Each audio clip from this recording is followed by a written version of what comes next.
Šodien ķersimies klāt vienam Rīgas simbolam.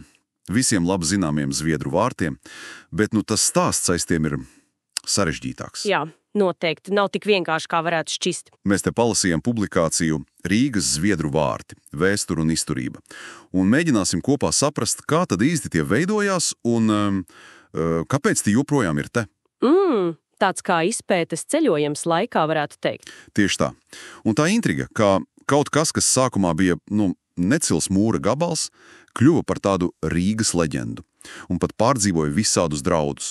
Sākam! Jā, sāksim ar to pašu galveno unikālo statusu, jo tie ir, tiešām pēdējie viduslaiku pilsētas vārti Rīgā, kas mums vēl ir. Pēdējie. Tas vien jau ir ko vērts. Protams. Bet stāsts īstenībā sākās ilgi pirms vārtiem kā tādiem, ar aizsargu mūri, celts sen atpakaļ pēc 1210. gada. Tikai daļa no lielās nocitinājuma sistēmas tātad. Tieši. Tolaiks nekas īpašs, vienkārši mūris. Bet zini, kas man taļā avotā tā pārsteidza? Ka jau 16. gadsimtā šo mūri sāka apbūvēt, tā kā ar dzīvojumām ēkām, no abām pusēm.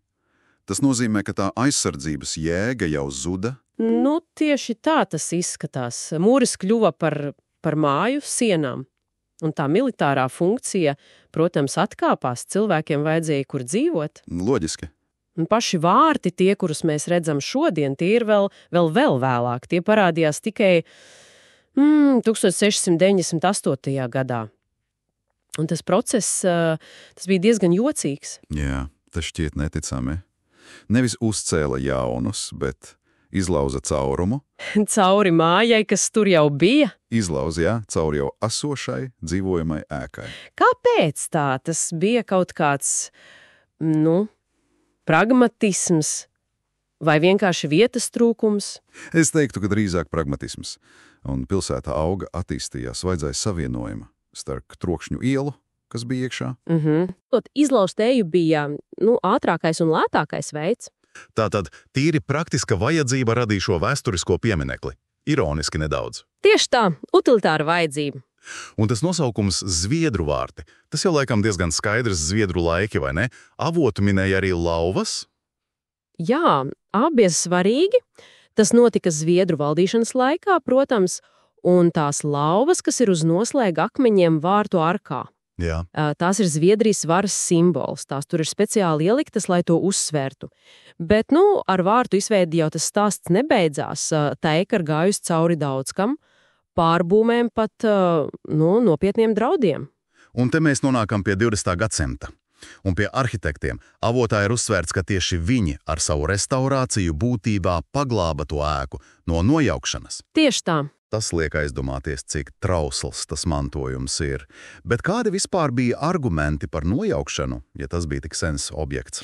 Avots piemin, ka tādi plāni bijuši vairāk kārt, dažādos laikos. Varbūt pilsētas modernizācija, varbūt ēkas stāvoklis bija slikts, kas zina? Saprotams. Bet tieši 20. gadsimta vidū, pateicoties tam, ka arhitektu sabiedrība aktīvi iestājās, viņi saprata to unikālo vērtību. Viņi cīnījās par to. Jā, un rezultātā ēka tika ne tikai fiziski saglabāta, bet tai atjaunoja arī to simbolisko nozīmi. Tas ir labs piemērs, kā mainās attieksme pret vēsturi un kā rīcība var glābt. Tātad ceļš ir bijis garš, no mūra gabala caur praktisku caurumu mājā, brīnumaina izglābšanos. Kas tad Zviedru vārti ir šodien? Šodien tā ir, oficiāli tā ir arhitektu nams. Tur mājo Latvijas arhitektu savienība. Tāpēc arhitektu nams. Tieši tā. Tā ir kļuvis par tādu nozīmīgu kultūras, arhitektūras centru. Tur notiek izstādes, pasākumi, ir tā unikālā arhitektu biedrības bibliotēka. Un status, protams, ir aizsargājams. Jā, protams, valsts nozīmes arhitektūras piemineklis. Tā funkcija ir pilnībā mainījusies no aizsardzības un transporta uz kultūru, uz identitāti. Tad, ja mēģinam pavilkt svītru, Rīgas pēdējie viduslaiku vārti. Kaut gan tapa visai netipiski caur māju 17. gadsimta beigās. Tieši tā. Un tas stāsts ir par pielāgošanos, par izdzīvošanu, pretēji visādiem plāniem, un beigās par veiksmīgu pārtapšanu, par vietu, kas tagad glabā un rada kultūru. Precīzi. Tā nav tikai veca ēka. Zviedru vārti ir kā tāds, Rīgas vēstures koncentrāts akmenī.